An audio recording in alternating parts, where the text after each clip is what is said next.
Good morning, everyone. Welcome. My name is Menachem Creditor. It's my honor to serve as scholar in residence and rabbi for UJA Federation of New York.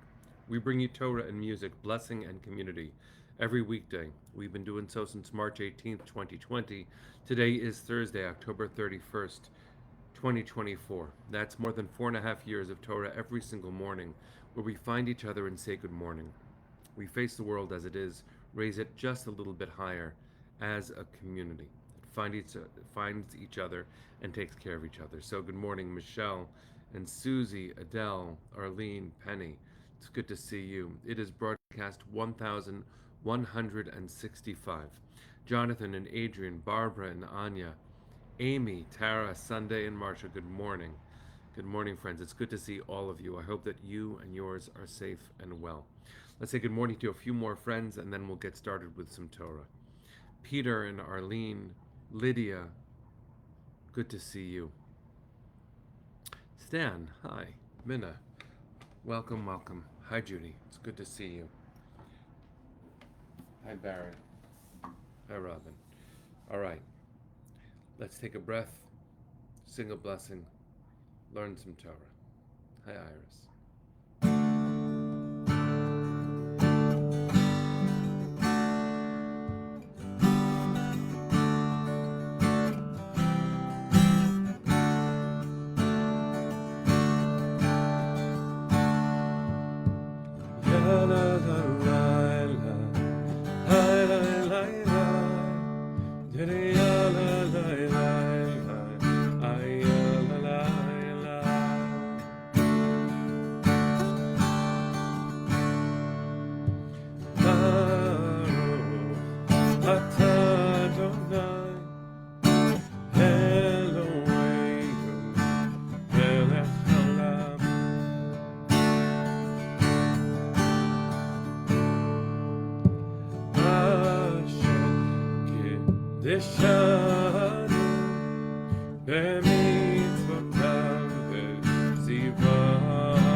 Good morning, everyone. It's good to see you. Rabbi Cantorisa, welcome back. Caroline, hi. You are sharing with us that you are in the neuro ICU with your mother who had a major stroke. I am so sorry to hear that, and sending her healing and you strength. That is, it's a big thing to share, and I'm gratified that we can offer you comfort. Hope that things go okay.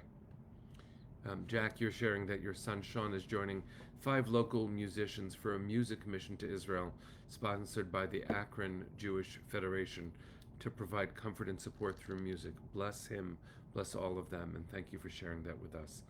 Friends, there's a lot going on, and these are the ones that are in our immediate experience. I hope that you will continue to share them, because as we have demonstrated for 4.5 years, you can create a community, a virtual minyan, which is real in each other's lives. And so let's be here for each other. Let's reach out with comfort and with love.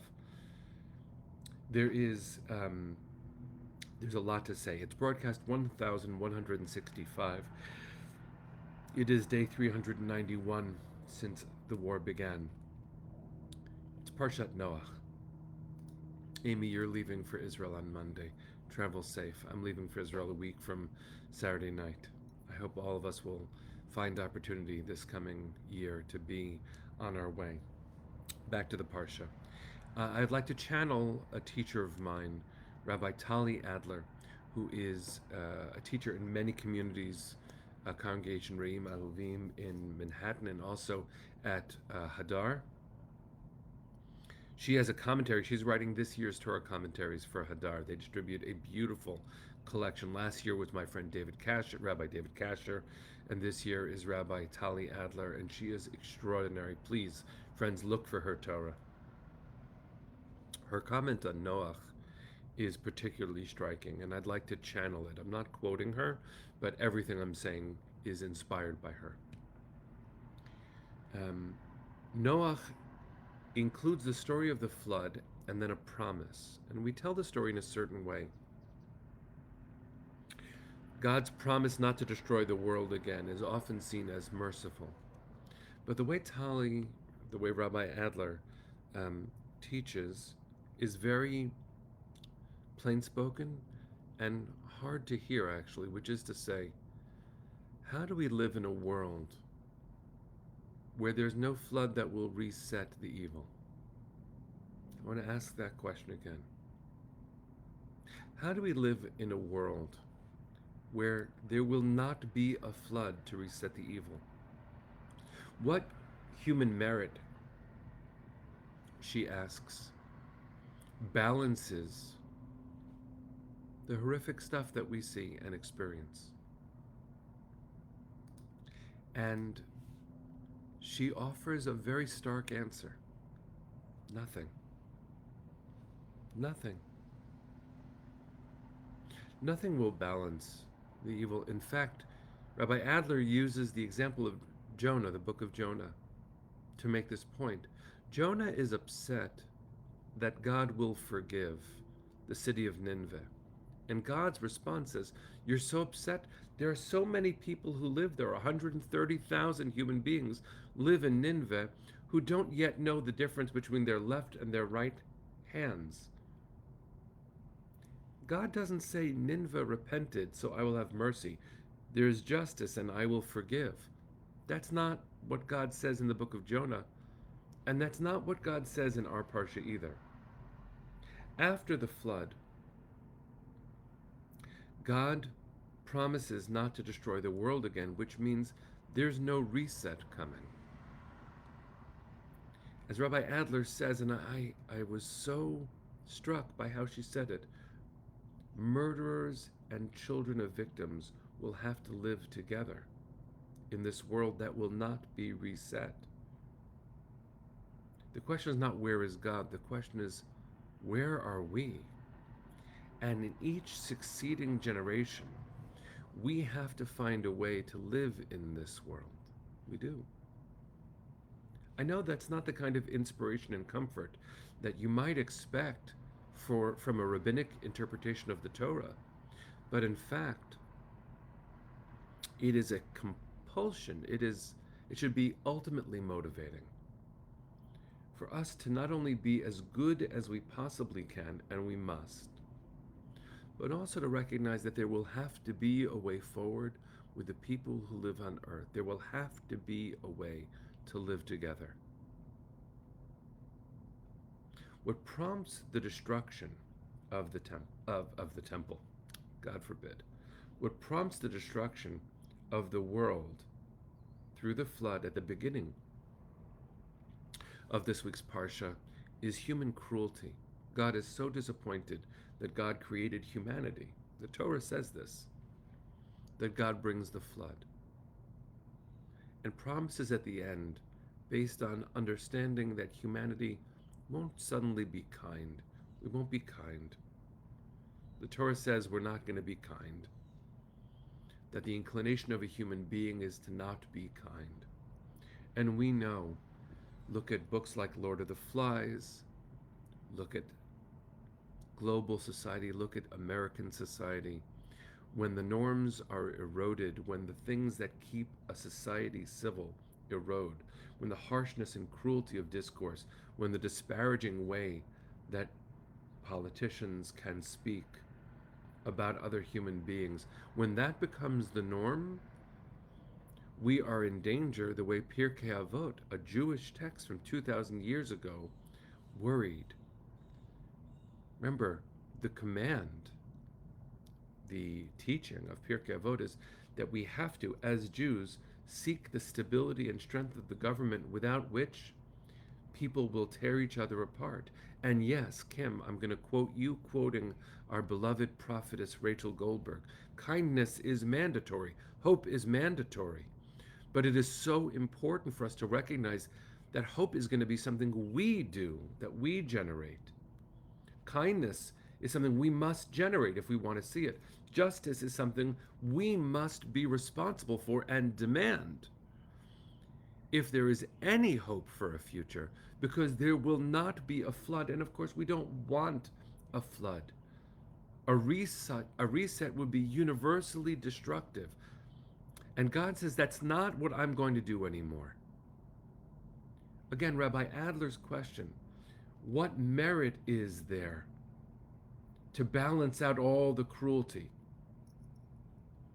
She gives that stark answer. There is not yet. But through the work you and I do, through our commitment to building a beloved community, which includes the mandate, the Jewish mandate, to vote, we have less than a week to do our civic duty, which is also a mitzvah. Because we can't expect divine intervention, neither to cleanse the earth from human cruelty, nor to control our will. That's not what God is, even if we believe that once God was. Even if you believe that God gave the Torah dictated word for word, still, God in the Torah says, now it's our responsibility. And if you believe that the Torah is our best attempt to reach for the ineffable, as Rabbi Abraham Joshua Heschel once put it, as an account of revelation, the Torah itself is midrash, meaning how we connect with God. Those are words, and we're doing our best. It still tells us that in the ancient mindset, our understanding of the divine led us to know that even though human beings can be cruel, and often the world feels irredeemable, we have no choice. This is what we've got. What will we do with it? Rabbi Adler's teaching is at once harsh and beautiful, inspiring. As Pirkei Avot said, "B'makom she'ein anashim hishtadel liot ish." On this, the 391st day of this war, we must remember what Pirkei Avot says. When we are faced in a world that feels devoid of humanity, we must remain human. Which means ultimately, we are going to have to find a way to live together. What do we do with what we've got? Because the world will not suddenly be cleansed by a flood. And cleanse there is not what we want anyway. We must act. There will not be, Peter, for all of the beauty of what you said, and Linda, the urgency of what you said. Linda, you wrote, we need a reset for this entire year. And Peter, you wrote, maybe we need a complete reboot. Maybe that is our generation's mission. It might be that a reboot would do us good, but it is also important for us to work within our frame of reality and recognize there will not be a complete reboot, but we do have the capacity to make differences, to make changes, to be better from the inside out, and to know that the world will not get better without us. As the great sage Theodore Geisel, that most of us know as Dr. Seuss, said at the end of the Lorax, unless someone like you cares a whole awful lot, nothing is going to get better. It's not. So friends, I want to bless us in this fiery way to know that the only way things get better will not be like the Noach story, where God intervenes and starts again. The only way things will get better is if, as Rose just said, we reboot our hearts and recommit to finding a way to live on this earth with everyone who lives on this earth. Yes, holding each other accountable, fighting as we must but only when we must. And recognizing that if you want to see the world get better, make the world better. Kindness, goodness. Catherine, as you're saying, being cautious about reboot language because subtlety and gentleness too matter. We cannot suddenly become hard like iron and think that's going to help. No. We have to be more passionately compassionate. We have to see that we fight when we must, but make peace because we must, for our children's sake. A reboot erases so much, friends. May we be kinder. May we build our world despite what this Torah tells us might be human nature. Let's cultivate better in ourselves and each other. Better. The demand for justice should also be seen as an act of kindness, and kindness must demand justice. There's a lot to say, friends. I really do encourage you to find Rabbi Tali Adler online and become her student if you aren't already. This Torah portion is not a gentle one. This world is not a gentle one, but we can make it more gentle. We can be fierce advocates for kindness.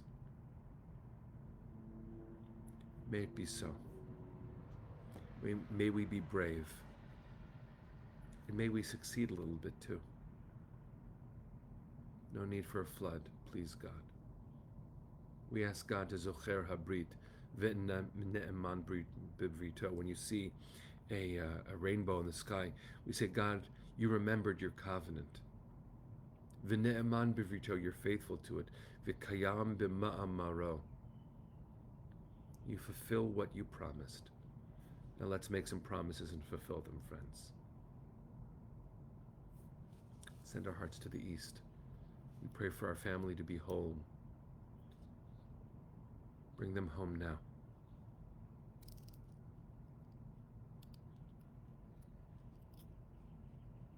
Kindness.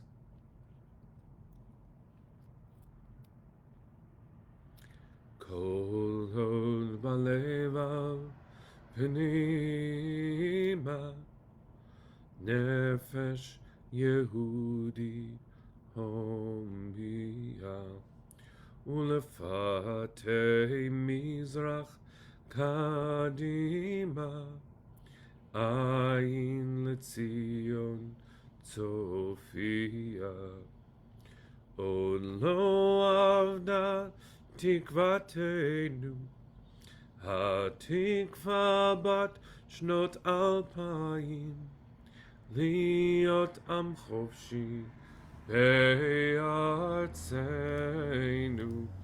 ארץ ציון וירושלים. להיות עם חופשי בארצנו,